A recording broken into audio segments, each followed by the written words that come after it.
That study defined prolonged sitting as 6 or more hours per day. That means we all are pretty much effed in the Hey, about 60 to 85% of people in the developing and developed nations are living a sedentary lifestyle, making this one of the more serious health issues of our time.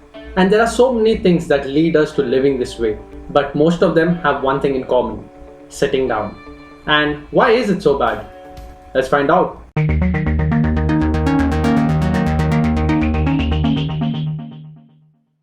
The most earliest studies done on sitting were in the 1950s, when the scientists compared transit drivers who sit down a lot to guards and conductors who walk around and have a lot of movement in their day. The study compared people with similar diets and found that the ones who sat down a lot had twice the risk of developing heart diseases compared to the ones who moved around a lot.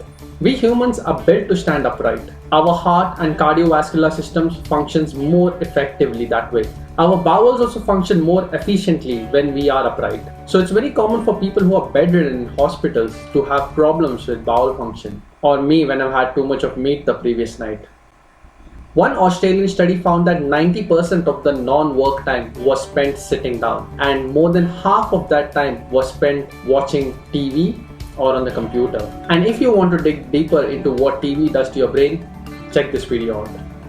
Previous studies from the same group has shown that prolonged sitting time raises the risk of death, even in those people who get a healthy amount of moderate to vigorous physical activity. Research suggests that people who spend a lot of time sitting down have a 112% higher risk of diabetes. Sitting can lead to insulin resistance, which leads to diabetes and obesity, the two risk factors for heart disease. Research found that men who watch more than 23 hours of television in a week have a 64% higher chance of dying of cardiovascular diseases compared to those who watch only 11 hours of television a week. Risk of death among those who reported the most leisure time sitting were higher from cancer, coronary heart disease, stroke, diabetes, kidney disease, suicide, lung disease, liver disease, peptic ulcer and other digestive disease, Parkinson's disease, Alzheimer's disease, nervous disorders, osteoarthritis, metabolic syndrome, and musculoskeletal disorders. A 2019 journal of the American Heart Association has some very interesting findings for those who sit and work a lot. Sitting at work might not be as bad for your heart and longevity as sitting and watching TV during your free time. And that's because when we watch TV, we usually snack a lot. In the American Cancer Society study, prolonged leisure time sitting was associated with a 19% higher rate of death from all causes combined compared to sitting less than 3 hours a day. That study defined prolonged sitting as 6 or more hours per day. That means we all are pretty much effed in the But how can we be creative and combat this situation? So every 30 to 60 minutes is best if we get up and stretch or walk for a minute or two.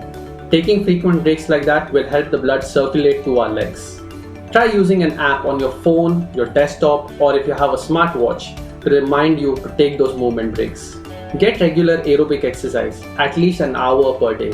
Try standing and watching your YouTube videos. Or if you sit and read a lot, try walking around the house and doing the same thing. If you watch a lot of TV, probably you're sitting down a lot as well. So when the commercials come, probably just get up, walk around and stretch a bit.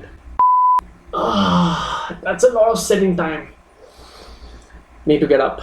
If you like this video, smash that like button below and subscribe to the channel for more content like this. Thanks for watching and you have a good one.